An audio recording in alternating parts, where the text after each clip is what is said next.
Hello! Hello, hello, hello! Magandang araw at magandang buhay at panibagong vlog na naman sa Bonsai Stanglong po. So ito yung pinagkuhanan natin ng naigrap na mulabi. Okay? So kailangan na nating ayusan dahil ang kanyang wire ay bumaon na dito oh. Yan oh. So bumaon na. To. Okay? Pati itong mga to oh. Yan, pati dito oh. So bumaon na siya. Lumakas, ang bilis niyang lumakas, lumarga dahil dito sa extension pad. So ito yung i-wire natin ngayon. Okay? So samahan niyo ako guys. Buksan na natin.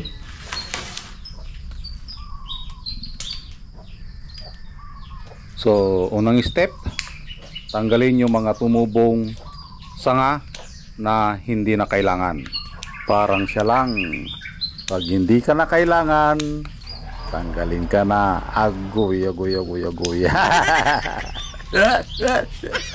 Parang bonsai lang.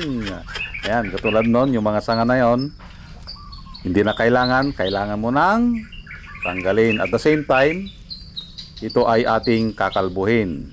Okay? Para pag linis ng mga sanga, kitang-kita natin yung ipupulupot natin na wire. Okay? So, ang dahilan pa ng pagkalbo ng ating halaman ay lalong sumiksik ang kanyang sanga at umino ang kanyang mga dahon dahil magpapanibago itong tubo. Okay? So kapag ang inyong bonsai ay nakukulangan kayo sa sanga, kalbuhin mo lang ng kalbuhin para mas malaki ang chance na tubuan ng panibagong sanga kapag ito ay ating kinakalbo. Yan. So lahat ng mga dahon kailangan nating tanggalin. Okay? Para magpanibago ulit ng dahon ang ating bonsai materials. Ang bonsai materials na ito ay nanggaling ito sa ugat. Okay? Dahil nakikita nyo naman biglang liko, ito ay isang ugat at tumubo at naigrap natin sa tugas. Okay?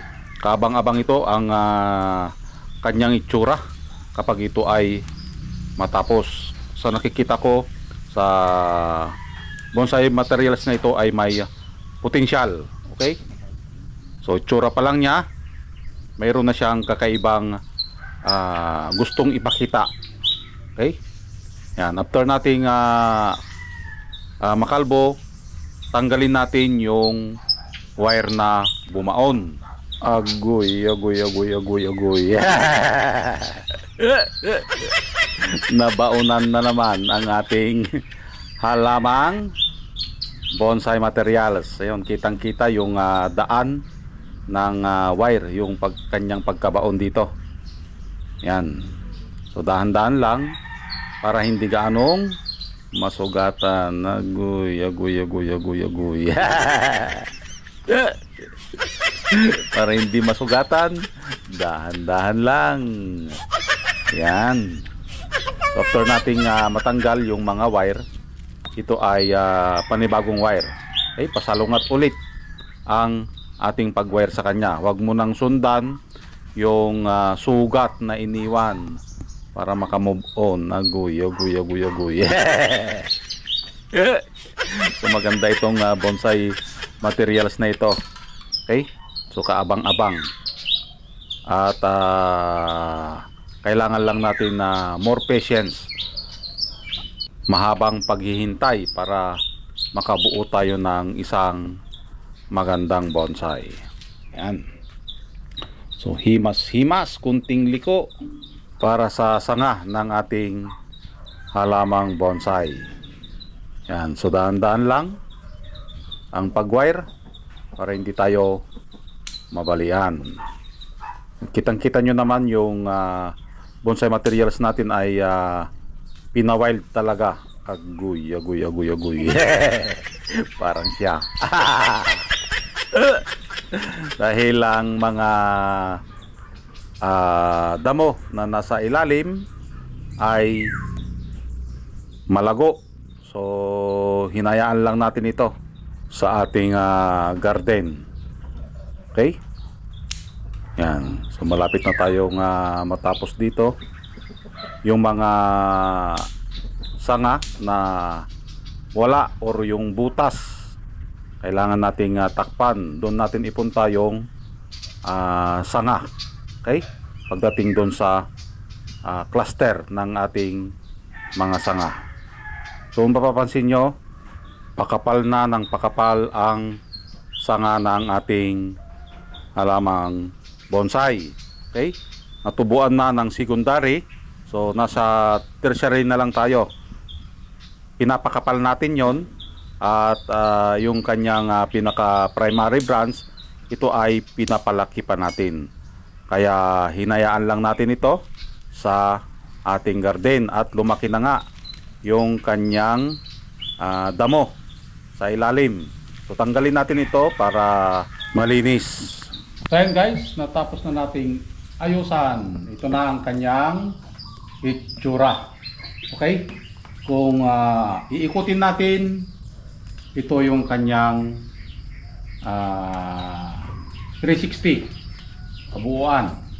Okay? Yan. So ito yung back branch. Ito. Yan. Okay?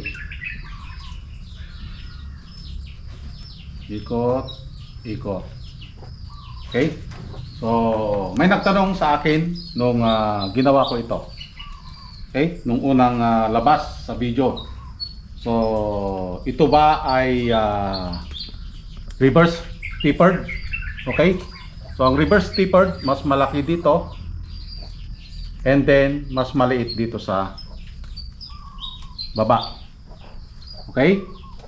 So ang sagot diyan, ang itsura ng ating bonsai ay reverse tapered. Mas malaki nga dito. Okay?